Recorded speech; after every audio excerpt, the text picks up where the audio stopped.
Okay, let's dive into this, because today we are unpacking the anatomy of an operation that, honestly, a lot of intelligence experts thought was just flat out impossible. We're looking at a deeply detailed source narrative that breaks down the 2026 assassination of literally one of the most heavily protected figures on the face of the earth. For over 3 decades, this target was insulated by thousands of elite guards and massive subterranean fortresses. Yet, on February 28, 2026, an unprecedented convergence of artificial intelligence, cyber warfare, and pinpoint satellite espionage resulted in a strike of unimaginable precision. So, how exactly was this impenetrable fortress breached? Let's find out. Here's our mission overview for this explainer. We're going to strictly analyze the source narrative step by step. We'll start with the impossible target, move right into the intelligence web, explore the role of AI and geopolitics, break down the final strike, and finally, look at the aftermath. All right, Section 1, the impossible target. You know, for years, Israel's strategy with Iran was pretty much entirely focused on delaying the nuclear program, going after the scientists and the facilities. But our source highlights a massive turning point on January 31, 2018. Mossad operatives pull off this insane heist in a Shurabad warehouse, literally using blowtorches to steal half a ton of secret nuclear documents. And this intelligence haul? It was a total reality check. It exposed secret underground locations that satellites just couldn't see.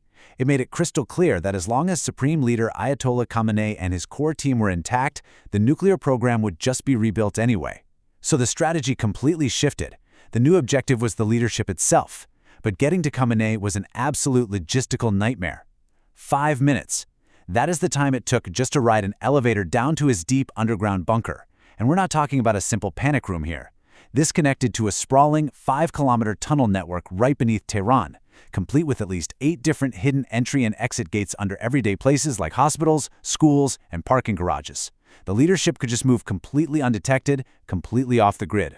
And his surface-level security was exactly like peeling an onion. Above ground, he resided in the 30-acre Pasteur Street compound, a massive area housing over 50 top government offices. It was defended by 3 incredibly intense rings of security. The outer perimeter, at a 500-meter radius, was guarded by the Vali AMR, and they reported only to Khamenei. Get past that, and inside sits a 350-meter secondary radius. Finally, at the core, the individual buildings were protected by elite units like the Ansar al-Mahdi. Plus, the whole area was just blanketed with frequency detectors, drone nets, and mobile jammers. Penetrating this physically was absolutely out of the question. Which brings us to Section 2, an intelligence web.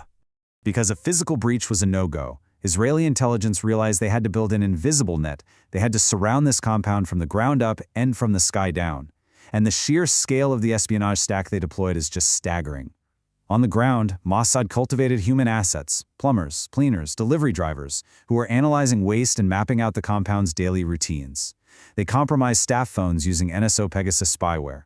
They even quietly smuggled drones into the country and hid them. But the real game changer? Chinese security cameras. Tandy and Hikvision cameras installed throughout Tehran contained a remote code execution bug. Israeli cyber warfare unit 8200 exploited this vulnerability to hack the cameras, giving them live eyes directly inside the highly secure compound.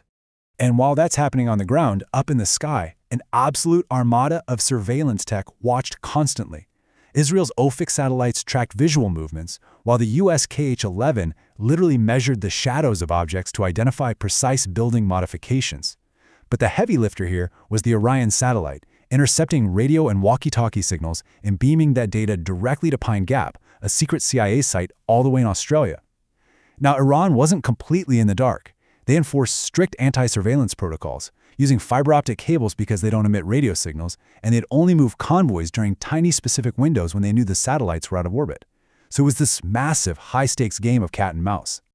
Moving on to Section 3, AI and geopolitics. For years, this surveillance phase just hummed along quietly, but the source points to the October 7, 2023 Hamas attacks as the major trigger point. The intelligence gathering operation abruptly shifted into an aggressive execution mode. The data flow doubled, and human analysts literally couldn't keep up anymore. Enter artificial intelligence. In a mere 90 minutes, Palantir's Maven AI system was brought in to process lakes of data, thousands of hours of video, satellite imagery, and intercepted calls. The The AI organized all this chaos with 98.7% accuracy.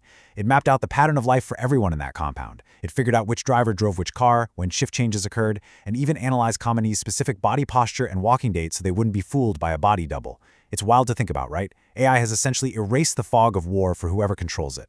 But operations of this magnitude aren't just about tactical readiness. They require serious political alignment. The source narrative details a strategic pause that Israel took based directly on U.S. domestic politics. The Biden administration had reportedly warned against massive retaliatory actions that might spark a wider regional war. However, looking at the election of Donald Trump in November 2024, heavily backed by pro-Israel donors expecting a much more hardline approach, the geopolitical window really started to open up. And we see that shift in political backing lead directly to a joint U.S.-Israel airstrike campaign in June 2025, dubbed Operation Rising Lion. As the bombs fell, Khamenei retreated to his Lavazan bunker, a fortress designed to withstand massive GBU-57 bunker buster munitions. Now this is fascinating. When Khamenei released a video from inside this bunker, the audio and video were intentionally degraded to incredibly low bit rates. It wasn't a technical glitch, it was a deliberate counterintelligence move to prevent the CIA and Mossad from analyzing ambient noise, like a generator's hum or ventilation echoes, which could have given away the bunker's exact depth and location. Clever, right? All right, Section 4, the final strike. By late 2025, the target date to eliminate the leadership was fixed for the first quarter of 2026. But a static plan just wasn't going to cut it. Hitting a target this protected required minute-by-minute live intelligence. If you drop bombs on Building A while the target is moving to Building C, the mission fails, and the opportunity is lost forever. So the crucial point is how the intelligence suddenly aligned just days before the strike. Ground agents confirmed a massive meeting of 40 top officials was set for February 28, 2026. But then, on February 27th, shocking new intelligence comes in. The meeting was shifted from the impenetrable underground bunker to the upper compound, and the time was moved from night to the morning. This gave them an incredibly narrow window. The details were rushed straight to Washington, where Trump gave the final green light. What happens next is a masterclass in synchronized warfare. At exactly 7:30 a.m., F-35 and F-15 fighter jets launched from the Nevatim Air Base in Israel and U.S. regional bases in the Middle East. Meanwhile, over in Tehran, the meeting commences. Hacked parking lot cameras confirm the targets are in place. By 7:50 a.m., the jets are approaching Iranian airspace, and the electronic warfare phase kicks off. Blinding Iran's formidable air defenses was an operation all its own. First, the mobile towers around the compound were jammed to stop the flow of information. Then, Israel's Unit 8200 activated dormant malware hidden inside the supply chain of Iran's Russian-made S-300 and Bavar 373 air defense networks. Radar screens just went totally blank. As a backup, U.S. Navy EA-18G crawler aircraft blasted electromagnetic waves, creating deafening static. Finally, remember those drones that had been smuggled into the country years prior? They were activated on the ground and flown directly into the air defense batteries, physically destroying them. The skies over Tehran were completely wide open. At 9:40 a.m., the climax arrived with overwhelming force. More than 30 Blue Sparrow hypersonic missiles were dropped.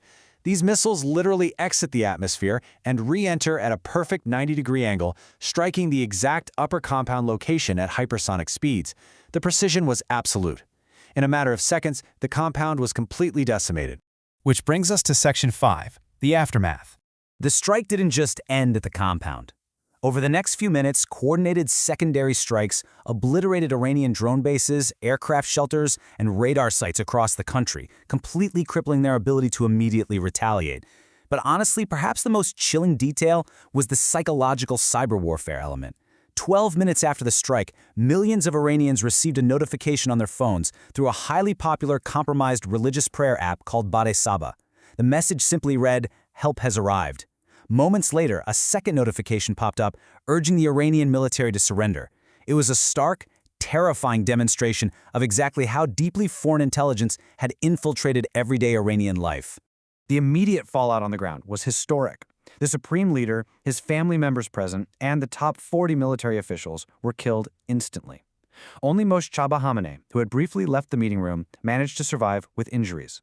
The paranoia was so intense that the Iranian government made the totally unprecedented decision to delay the official funeral, keeping bodies in deep freeze because they were absolutely terrified that large gatherings would just invite another devastating strike. But the source material leaves us with one incredibly lingering, provocative mystery. The meeting was oddly moved out of the bunker at the absolute last minute. Did Khamenei order this himself, or was he influenced by a mole? Even more suspiciously, Iranian Quds Force General Ismail Khani was present, yet somehow he was the lone survivor, making it the 10th targeted strike he's mysteriously survived. Iran eventually arrested him, while Mossad publicly tweeted out that he wasn't their spy.